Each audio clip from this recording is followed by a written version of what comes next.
choice. We got more people in here, less energy. How the fuck did that happen? All right, y'all show some love right now.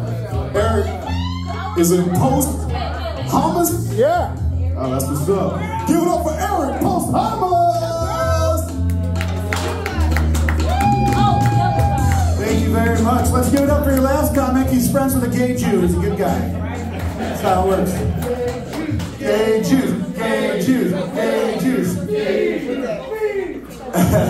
My boss is actually Jewish. I love my boss. But by Jewish, I mean that he's a devout atheist who tells me I'm not one of the chosen people. Really? It's not allowed in the Chamber of Commerce, Todd. Anyways, so my mom just moved back to Chicago recently. She was in Michigan. She moved back recently, so I've been hanging out with her more. That's fun. Oh, really? Yeah. My mom votes for Democrats, but you never know it by talking to her. She's 68. Like, she hates woke culture. She hates it. I was watching a Dallas Stars hockey game at her house the other day, and there was a female broadcaster, and she turns to me, like, as soon as I turn the TV on, she's like, why is there a female broadcaster? That is so annoying. I was like, Mom, I have never felt closer to you. Of course we can fucking mute the TV. It's so annoying. But she wasn't done. She proceeded to tell me that both of them should be fired. The person who hired them and the female broadcaster herself.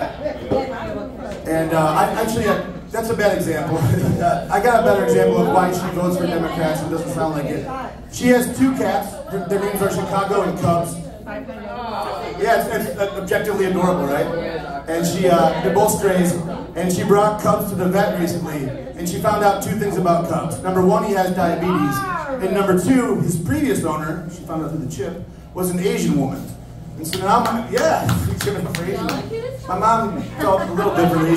So now she's convinced that her cat Cubs is an Asian cat with Asian tendencies. What? Yeah, right? That's what I said. I'm like, what? What the fuck does that mean, Mom? Like, what? Seriously, she's 68. I'm like, what is he good at math? You know? Is he a bad driver? What the fuck? She goes, she's like, that's ridiculous. I'm like, everything about this conversation is ridiculous. What does it mean that your cat has Asian tendencies? She's like, well, he's always sneaking up on me.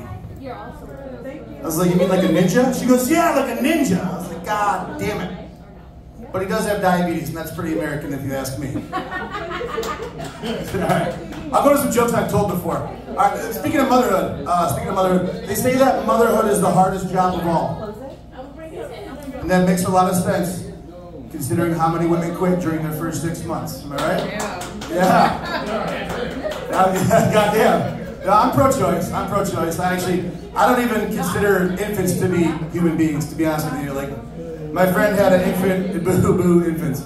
My friend had a baby with his wife, and I was over at their house as a newborn, and I was like, how old is it? And my buddy's wife goes, well, it has a name. And in my head I was thinking, bitch, I know for a fact that you got an abortion the last go-around, so let's just chill out with the name shame game here. I'll double down on that. We have a big Asian carp problem here in Illinois, right? The invasive species making their way through the Chicago, the Calumet River into Lake Michigan, and there's nothing you can do about it, right? Like, what are we gonna do? We can't keep them out of Lake Michigan, so rather than feel helpless, I decided that I'm gonna start calling them Oriental carp just to make them feel less welcome in the rivers and streams of the upper Midwest. You know? I don't know what you guys are doing to help. Thank you. So they have a big Burmese python problem in Florida, right? And you'd think that I would call them Oriental pythons as well, but I don't, because I'm rooting for them to destroy the entire state of Florida. I actually call them Mianne Marie's pythons, because Burmese is just so colonial and outdated, all right? Thank you very much.